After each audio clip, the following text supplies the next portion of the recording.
আছেন উমা তিওয়ারি মা। মাকে অনুরোধ করব ইষ্ট প্রসঙ্গ করার জন্য। उमा माँ आप हो? हाँ। जय जी माँ, गुरु। शुरू कीजिए। जय गुरु, शुरू कीजिए। जय गुरु। परम प्रेम में श्री श्री ठाकुर अनुकूल चंद्र जी के चरणों में मेरा कोटि कोटि प्रणाम। परम आराध्या जगत जननी श्री श्री बर्मा के चरणों में मेरा कोटि कोटि प्रणाम। परम पूज्यपाद श्री श्री बरदा के चरणों में मेरा कोटि कोटि प्रणाम। वर्तमान आचार्य देव के चरणों में मेरा कोटि कोटि प्रणाम।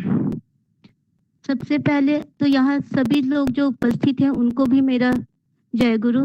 मेरा और सबसे पहले अपना वक्तव्य शुरू करने से पहले मैं ये कहना चाहती हूँ कि ऑनलाइन सत्संग का ये मेरा पहला एक्सपीरियंस है, तो अनजाने में मुझसे जो भी कुछ त्रुटि होती है तो उसके लिए मैं क्षमा चाहती हूँ। अब मैं आगे बढ़ती हूँ। आज मुझे श्री श्री ठाकुर जी के हस्तलिखित ग्रंथ सत्यानुसरण की एक वाणी सरल व्यक्ति ऊर्ध्व दृष्टि संपन्न चातक के समान होता है, कपटी निम्न दृष्टि संपन्न गिद्ध के समान। छोटा रहो किंतु लक्ष्य उच्च हो, बड़ा एवं उच्च होकर निम्न दृष्टि संपन्न गिद्ध के समान होने से लाभ ही क्या।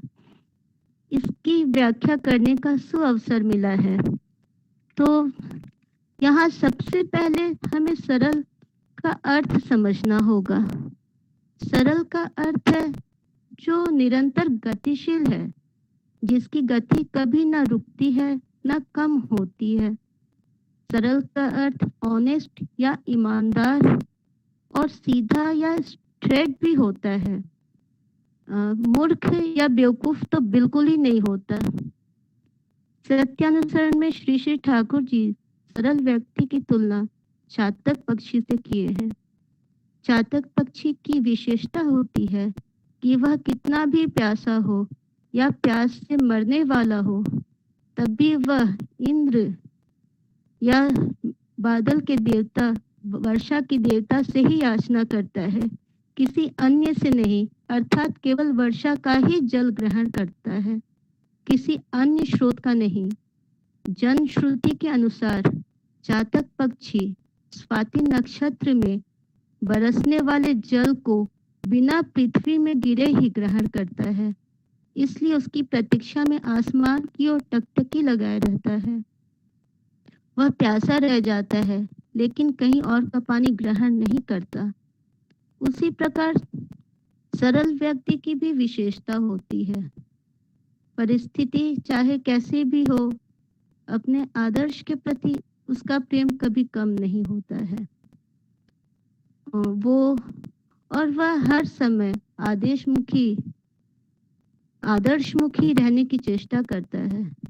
सरल व्यक्ति अपने चिंतन व चलन में कभी भी विकृति नहीं लाता है। उसका प्रेम, उसकी नजर हमेशा उच्च आदर्श की तरफ ही रहता है। और इसके विपरीत कपटी निम्न दृष्टि संपन्न गिद्ध के समान होते हैं।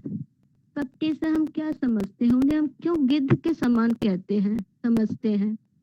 जिस प्रकार गिद्ध का जीवन ही गंदगी और किसी के उसका पेट ही भरता है, जब कोई जीव जंतु खत्म हो जाता है उसकी लाश पे ही उसका जीवन आगे बढ़ता है। एक तरह से देखा जाए तो गंदगी से ही उसका जीवन आगे बढ़ता है। तो कपटी व्यक्ति की भी तुलना वैसे गिद्ध से ही की गई है। कपटी वही है जिसकी सोच में, बात में और चलन में कोई सामंजस्य नहीं है, कोई तालमेल नहीं है। ऐसे व्यक्ति प्रवृत्तिमुखी होते हैं। ऐसे लोग अपना भला भी नहीं करते, साथ में समाज के लिए भी घातक होते हैं। अपने प्रवृत्ति के अधीन होकर ऐसे लोग अपने छोटे छोटे फायदे के लिए दूसरों का बड़ा से बड़ा नुकसान करने से भी पीछे नहीं हटते। और मुझे लगता है कि हम लोग सभी का ऐसा न ऐसा एक्सपीरियंस तो रहता ही होगा। हम ऐसे लोगों से कभी ना कभी अपने जीवन में इंटरेक्ट करते ही हैं। और ऐसे लोगों की एक और खासियत होती है कि वो शरण पूजा पे ज्यादा उनका जोर रहता है, चलन पूजा पे नहीं होता। उनका चरण पूजा, उस पे उनका ज्यादा जोर रहता है। और वो क्या होता है कि एक खंडित पर्सनालिटी होते हैं।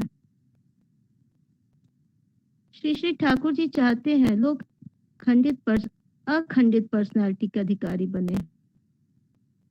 त्रिगुण रहितम, जैसे वह स्वयं है, गुरु ही भगवान की साकार मूर्ति है और वह है अखंड। सत्यानुसरण ग्रंथ की शुरुआत में ही श्री श्री ठाकुर जी ने हमें सावधान किया है, अर्थ मान यश इत्यादि पाने की आशा में मुझे ठाकुर बनाकर भक्त मत बनो।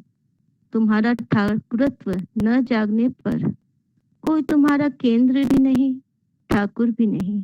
धोखा देने पर धोखे में पड़ोगे। श्री श्री ठाकुर जी ने कहा है, थोड़ी सी भी दुर्बलता रहने पर तुम ठीक ठीक अकपट नहीं हो सकते। इसी अकपटता को दूर करने हमारी पीढ़ी दर पीढ़ी होती रहेगी।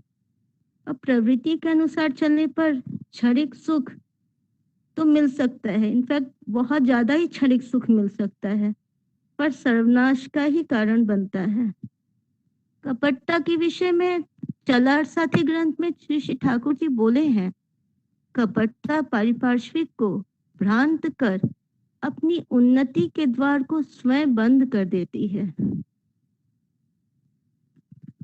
लास्ट में यही कहना चाहूंगी कि हमें मानव जीवन मिला है जो कि हर प्रकार की परिस्थितियों से बना है।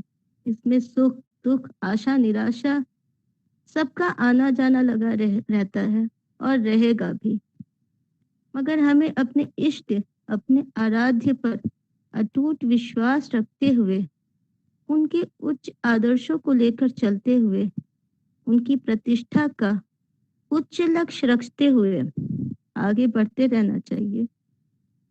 देखिए, उच्च लक्ष्य किसी भी फील्ड या क्षेत्र में हो सकता है, ये धर्म के क्षेत्र में भी हो सकता है, ये शिक्षा के या हमारे गृहस्थ जीवन के क्षेत्र में भी हो सकता है।